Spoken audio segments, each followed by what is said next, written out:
Hello everyone, welcome to my channel Pakhi's ওয়ার্ল্ডে তোমাদের সবাইকে অনেক অনেক ওয়েলকাম, অনেক অনেক ভালোবাসা। আশা করছি ভালো আছো আর আমি অনেক ভালো আছি। আর চলে এসেছি নতুন আরও একটি ব্লগ নিয়ে। আর আজকে কোনো ব্লগ না, আজকে তোমার সাথে একটা রেসিপি শেয়ার করবো, সেটা হচ্ছে চিকেন পকোড়া। তা অনেকদিন ধরেই চিকেন রয়েছে ফ্রিজে, তাই ভাবলাম যে চলো আজকে বানাই। আর কী করে বানাচ্ছি সেটা তোমাদের সাথে আজকে আমি শেয়ার করবো। তো চলো ব্লগটা দেখতে থাকো। যে ইনি অনেক দিন ধরে না মানে বলছিল আজকেও আমার মানে কালকে বানানোর কথা ছিল, তো বানানো হয়নি। তা আজকে আর কি বানাতে হবে। খাবা আজকে? হ্যাঁ হ্যাঁ। কথা হচ্ছে কালকে বানানোর কথা ছিল, তো কালকে বানানো হয়নি, আমার ভালো লাগছিল না। আজকেও না বললে বানাতাম না, তো ভাবলাম চলো আজকেই বানাই। তো চলো ভিডিও করে দেবো তো, দেখায় আমাকে দেখাতো এবার।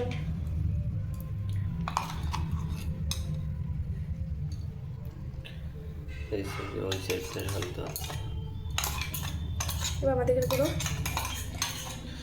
এটা সবুজ, তার কারণ হচ্ছে এর মধ্যে কাঁচা লঙ্কা, আদা আর রসুন একসাথে পেস্ট করা। এর মধ্যে কাঁচা লঙ্কা দিয়েছি আমি, শুকনো লঙ্কা আমরা খাই মানে খাই, এবার দিলাম না এখন।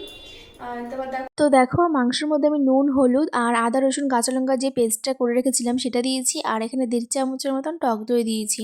এবার এগুলোকে ভালো করে আমি মিশিয়ে নেব, আর এটা মাখিয়ে আমি কিছুক্ষণের জন্য রেখে দেবো। আর পরে কী কী মাখাচ্ছি সেটাও তোমাদেরকে দেখাবো।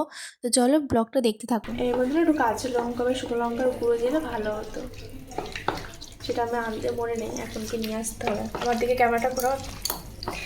আসলে আমার শাশুড়ি মা দোকানে গেছিলো, আমাকে জিজ্ঞাসা করেছে কী কী আনতে হবে, আমি সবই বলেছি কিন্তু শুকনো লঙ্কার গুঁড়োটা বলা হয়নি।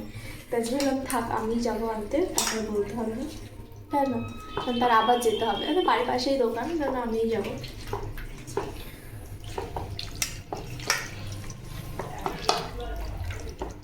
ও ওর মধ্যে ভিনিগারটা দেওয়া হয়নি, ভিনিগার দিয়েছিলাম, ভিনিগারটা দেওয়া হয়নি। আচ্ছা এবার আমাদের করো, এটা মাখানো থাকবে 5 থেকে 7 মিনিটের মতন, আমি ঢেকে রেখে দেবো। তারপরে আবার তোমাদের সাথে দেখা হচ্ছে। তো তারপর দেখো এখানে 5 থেকে 7 মিনিট ওটার মাখিয়ে রেখে দিয়েছিলাম। তারপর এর মধ্যে দিয়েছি মানে লঙ্কার গুঁড়ো, যেটা কালারিং কাশ্মীরি, ওটা দিয়েছিলাম। আর দিয়েছিলাম ভিনিগার। আর এখানে একটা দিয়ে দেবো ডিম। দেখো আমি কিন্তু শুকনো লঙ্কা চাইলে দিতে পারতাম, তোমরাও চাইলে দিতে পারো। আমি শুকনো লঙ্কাটা অ্যাভয়েড করে গেছি, কারণ ঝাল হয়ে যাবে সেই জন্য। আর একটু গোলমরিচের গুঁড়ো আর যেটা কালারিং লঙ্কার গুঁড়ো হয় শুধু কালারের জন্য, যেহেতু কাঁচা লঙ্কার জন্য না পুরো সবুজ হয়ে গেছিলো, সেই জন্য আমি একটুখানি শুকনো লঙ্কার গুঁড়োটা দিয়েছিলাম, কালারিং যেটা সেটা। তারপরে এর মধ্যে ডিম, তারপরে কর্নফ্লাওয়ার, আর এখানে দিয়েছিলাম বেসন, যাতে একটু সফট হয় সেই জন্য। তোমরা এখানে ময়দা বা চালের গুঁড়োটাও দিতে পারো। তো তার মধ্যে দেখো আমি এখানে কিছুটা মানে কাসুরি মেথি পাতা যেটা থাকে সেটা দিয়েছিলাম, যাতে একটু ফ্লেভার আসে। তো এরপর দেখো ভালো করে মাখিয়ে এটা আমি কিছুক্ষণের জন্য রেখে দেবো, বেশিক্ষণ রাখবো না, শুধু 30 সেকেন্ডের জন্য। তারপর দেখো এখানে মেখে রেখে দিয়েছিলাম। তারপর না আমার মনে পড়েছিল যে ফ্রিজে ধনেপাতা আছে, তো সেটাই কুচি করে আর কি দিয়ে দিয়েছি। যে আমার মানে মা আর কি ধনেপাতা খেতে খুব ভালোবাসে, তাই জন্য আর কি একটু বেশি করে দিয়েছি। তোমরা এখানে এটা দিতেও পারো, নাও দিতে পারো। তারপর দেখো এখানে আমি একবার করে একটু ভেজে নিয়েছিলাম, তারপরে এখানে আবার ডবল ফ্রাই করব। তো চলো সব কিছু ভাজা হয়ে যাক, তারপর তোমাদের সাথে দেখা হচ্ছে। আর একটা কাঁটা চামচ দিয়ে আমি উল্টে দিচ্ছিলাম, তাহলে বেশি ভালো হয়, সেই জন্য এখানে খুন্তি আমি ব্যবহার করিনি। তোমরা এইভাবে করে দেখো, রেসিপিটি ভালো লাগবে। তো দেখো আমাদের পকোড়া রেডি হয়ে গেছে, এবার খেয়ে এরা রিভিউ দেবে।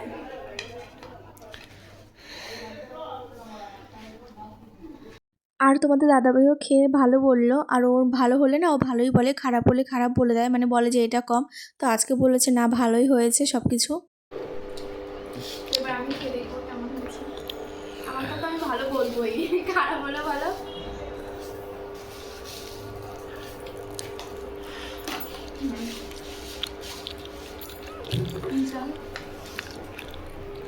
সস দিয়ে খাও, ধনে পাতা গন্ধটা আসছে বলো, ভালো লাগবে।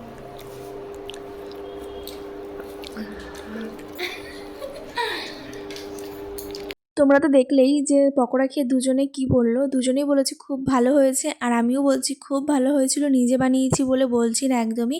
তো তোমরা এরকমভাবে একবার বানিয়ে দেখো, ভালো লাগবে। আর মা এখানে বানিয়েছিল কফি, আর কফি আর পকোড়া কিন্তু দারুণ কম্বিনেশন।